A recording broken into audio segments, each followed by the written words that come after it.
Est-ce que travailler dur nous permet d'atteindre nos objectifs? Est-ce que travailler dur nous permet de devenir riche? Bonjour, moi c'est Lapiemo, je suis freelance développeur logiciel et sur cette chaîne nous parlons de livres, de programmation informatique et d'entrepreneuriat. On a tendance à dire qu'il faut travailler dur. On entend souvent parler autour de nous où on nous dit ok, il faut travailler dur pour atteindre ses objectifs, etc., etc. Et quand je venais, ce matin il fait très froid. Il faisait très froid, je ne sais pas à combien de degrés nous sommes, ou je ne sais pas si nous sommes dans le négatif ou quoi, mais c'était vraiment froid. Donc justement, j'étais en train de venir au bureau. J'étais dans la rue comme ça, tout tremblant, parce que j'avais froid. Et quand je venais, j'ai vécu une scène, ça m'a interpellé. En fait, globalement, ce sont des ouvriers de la construction. Ils étaient en train de travailler, ils étaient déjà en train de faire une certaine mise en place pour commencer le travail. Dans ce froid, je me suis dit, il y a des gens, franchement, nous devons tirer notre chapeau. Ils travaillent dur. Et parfois, quand des gens parlent de travailler dur, je pense que parfois on ne réalise pas. Je pense que pour beaucoup d'entre nous, ça fait beau de dire que non, j'ai travaillé dur pour ceci. Mais ces gens, je me dis, ça c'est ce qu'on appelle travailler dur. Dans ce froid, ils sont déjà en train de travailler dur. Mais ils travaillent au temps dur. Ils travaillent dans ce froid. C'est dur, c'est pas évident. Et vous croyez qu'ils gagnent plus que... Il y a certaines personnes qui travaillent beaucoup moins que ces personnes-là. Il y a des personnes qui travaillent beaucoup moins difficilement que ces personnes-là, mais qui gagnent beaucoup plus. À ton avis, c'est pourquoi? À ton avis, pourquoi il y a des gens qui travaillent autant dur, avec des travaux aussi difficiles, sont moins payés que certaines personnes qui ont des travaux, on va dire à la limite, plutôt cool, mais qui sont beaucoup plus payés? C'est la réalité de notre monde. Et je pense que cette idée de dire que travailler dur, c'est pour nous faire croire que en fait, c'est à la seule force de notre travail acharné que nous pouvons réussir. Moi, je pense que non. Je pense qu'il y a à un moment, il faut travailler intelligemment. Ces personnes travaillent dur. Ces personnes travaillent dans le froid. Ces personnes travaillent certainement du matin au soir, dans le froid. Mais peut-être à la fin du mois, le salaire qu'ils ont, ce n'est pas équivalent au salaire de quelqu'un qui est resté dans le chaud, peut-être bavardé toute la journée, et à la fin, il a un salaire beaucoup plus élevé. C'est les réalités de notre société. On va dire, c'est parfois, je ne sais pas si je vais dire, est-ce que c'est une question d'injustice? Je ne sais pas. Parce que je pense que si on payait vraiment les gens à la hauteur de la tâche, les personnes qui travaillent dans la construction, peut-être certainement les infirmières, les infirmiers, toutes ces personnes-là sont des personnes qui devaient être payées le plus. Les agriculteurs, ce sont des personnes qui devaient être payées le plus. Parce qu'avec la difficulté du travail qu'ils ont. J'ai suivi par exemple un reportage où on disait qu'il y a des agriculteurs qui commencent à travailler parfois à 4 heures du matin, 5 heures du matin, parfois dans le froid. Prendre soin des bêtes, ils travaillent, ils terminent à 21 heures. Comme ça, il y en a qui font comme ça tous les jours. Ils n'ont pas de congé. Et vous croyez qu'ils sont plus payés? Non. D'autres parfois sont dans des dettes, sont dans le rouge. Pour ils travaillent beaucoup plus difficile. Ils ont un travail qui est beaucoup plus difficile.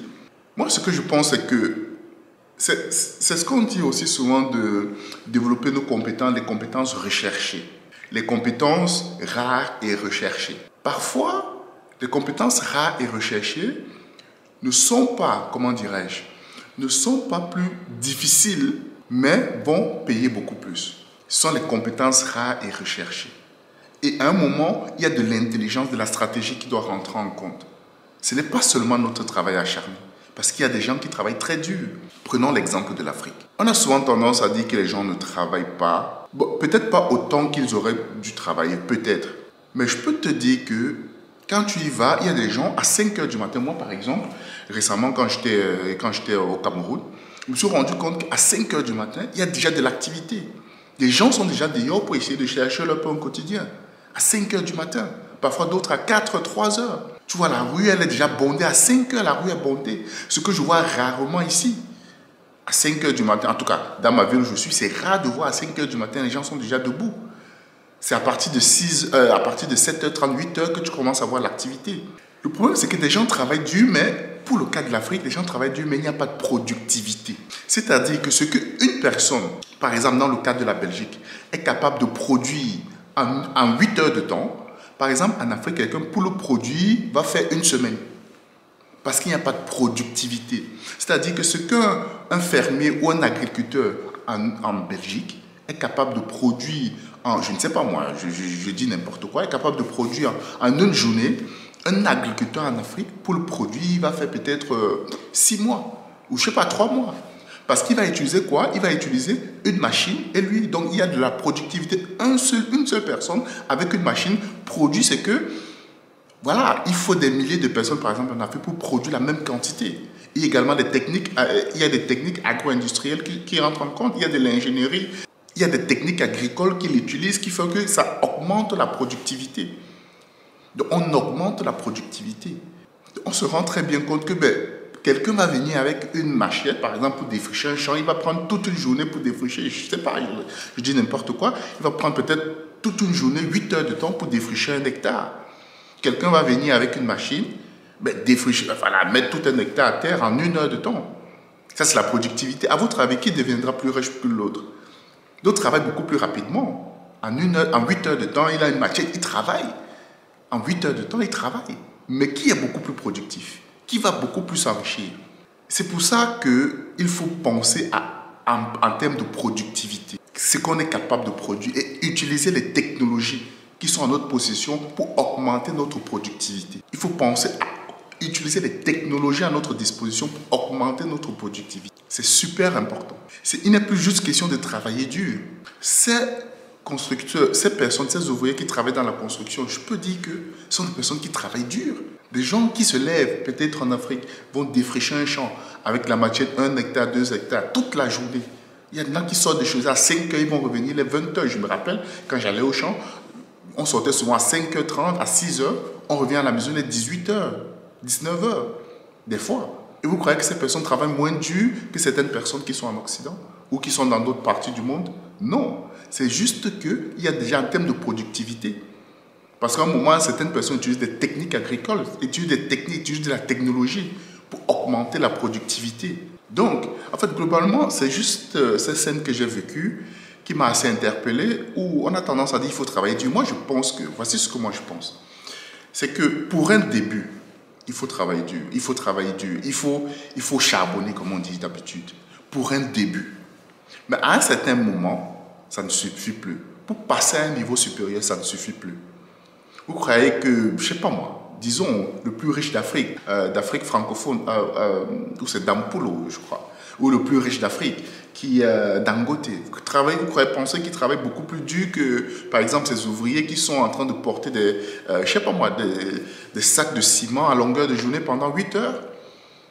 À votre avis, entre porter des sacs de ciment pendant 8 heures toute la journée, soit pour charger des camions, parce qu'on sait très bien comment ça se passe, pour charger des camions, porter des sacs de ciment de 50 kilos toute la journée. Et peut-être, voilà, Dangote qui est dans son bureau, qui réfléchit en termes de stratégie. Lui, il est plus en termes de stratégie, de discussion avec des clients et tout ça, de négociations. À votre avis, physiquement, on va dire, qui travaille plus difficile? Qui a le travail le plus difficile physiquement? C'est l'ouvrier qui porte des sacs de ciment à longueur de journée ou Dangote qui est dans son bureau et qui pense en termes de stratégie? Je pense que la question est évidente, la réponse est évidente. Mais qu'est-ce qui fait la différence? Ceci ici, ça me fait penser à un très bon livre. Je crois que je ferai la chronique, enfin je ferai même la chronique de ce livre en plusieurs parties parce que ce livre est tellement riche. Et le titre du livre c'est... comment ça me chape ça?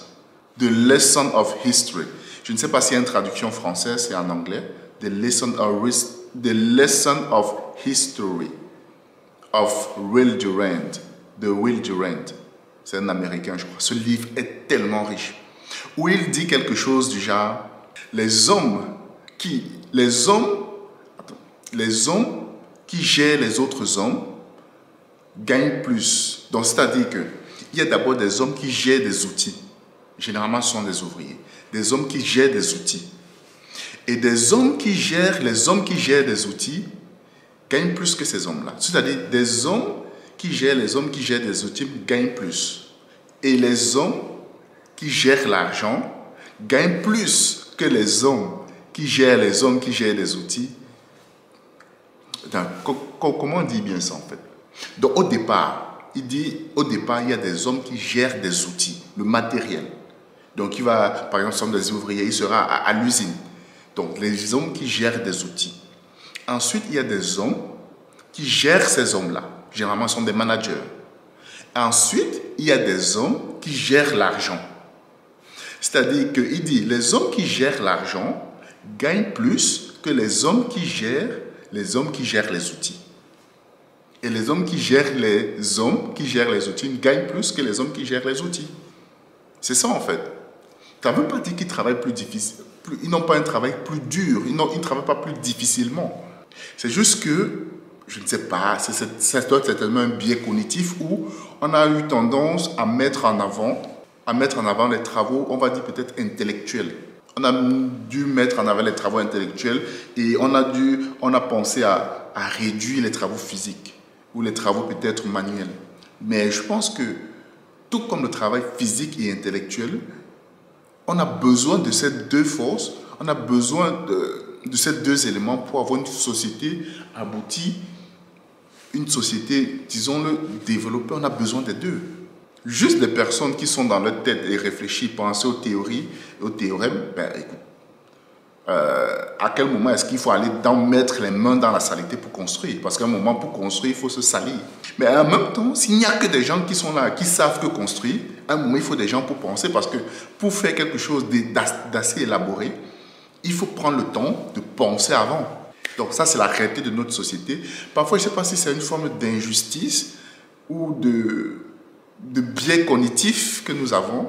Mais je voulais juste partager ça parce que c'est une scène qui m'a assez interpellé, où j'ai vu ces ouvriers travailler dans le froid où moi-même, j'avais du mal, quoi. J'avais du mal.